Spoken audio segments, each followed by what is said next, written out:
Shalom, salam damai sejahtera Bapak Ibu, Saudara dan Saudariku seiman.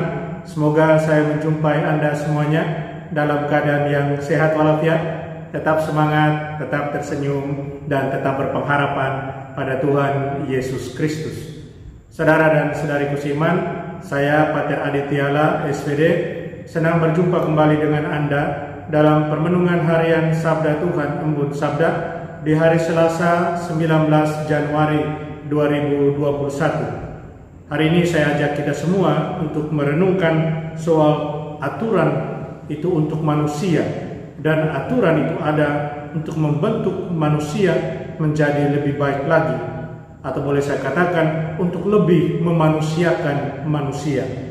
Saudara dan saudariku seiman, dalam Injil kita akan bertemu dengan cerita Yesus yang beradu argumen dengan orang-orang Farisi.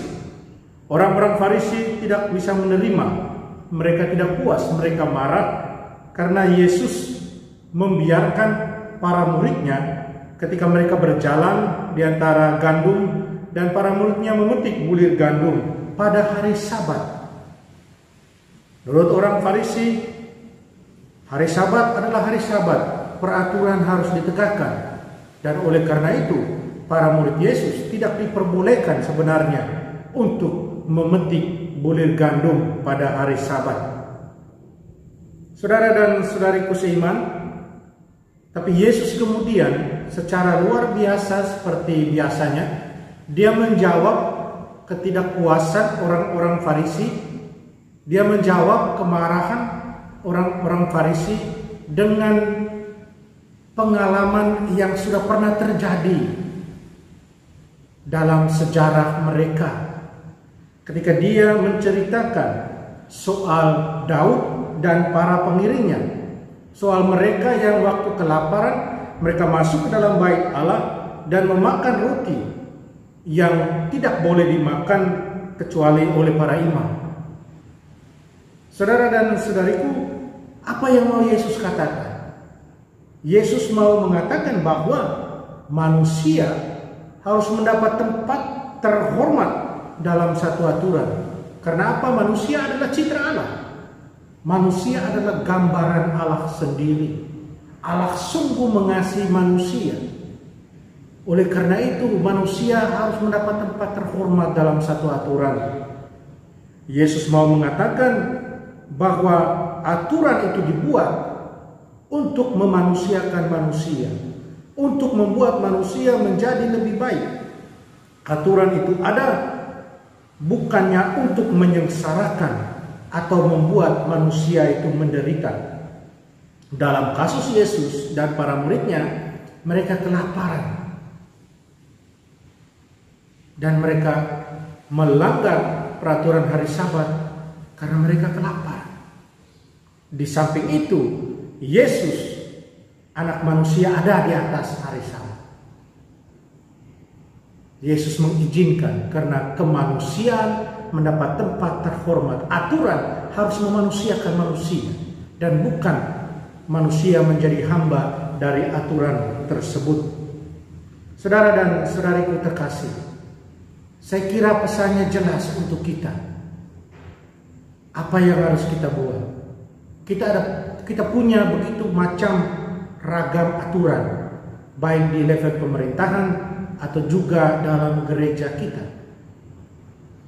Dan hemat saya, aturan-aturan yang ada adalah baik, yang kalau kita turuti akan semakin membuat kita menjadi manusia, akan semakin membuat kita dekat dengan Tuhan, akan semakin meneguhkan iman kita pada Tuhan.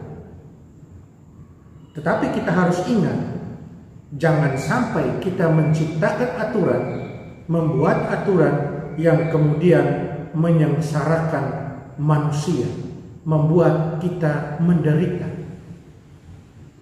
Kita harus ingat selalu, what would Jesus do? Apa sekiranya yang akan Yesus buat kalau kita berada dalam situasi ini? Sebagai orang beriman, aturan yang paling mutlak buat kita adalah kehendak Allah, dan itu hadir lewat gereja. Gereja memberikan kita aturan, ajaran, agar kita kemudian menjadi orang yang lebih beriman dan bukan menjadi hamba dari aturan, tapi menjadi orang yang lebih beriman, lebih manusiawi, lebih menghargai kemanusiaan kita sebagai wujud dari citra Allah itu sendiri.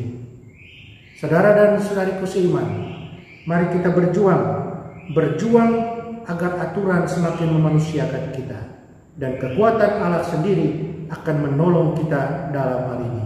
Mari kita berdoa. Tuhan Yesus Kristus, syukur dan terima kasih atas segala kasih dan cinta-Mu. Bantulah kami agar dalam menjalankan aturan kami tetap menghormati diri kami yang adalah citra Allah. Bantulah dengan menjalankan aturan kami menjadi semakin baik, semakin beriman, dan semakin dekat padamu, semakin tanggap terhadap segala kehendak-Mu. Tolonglah kami, bantulah kami. Amin. Saudara dan saudariku, mari kita mohon berkat Tuhan. Tuhan sertamu, kita sekalian, semua orang yang kita kasih, kita sayangi. Segala rencana, usaha, dan kerja kita dibimbing, diberkati oleh berkat Allah Tritunggal Maha Kudus, Bapa dan Putra dan Roh Kudus. Amin.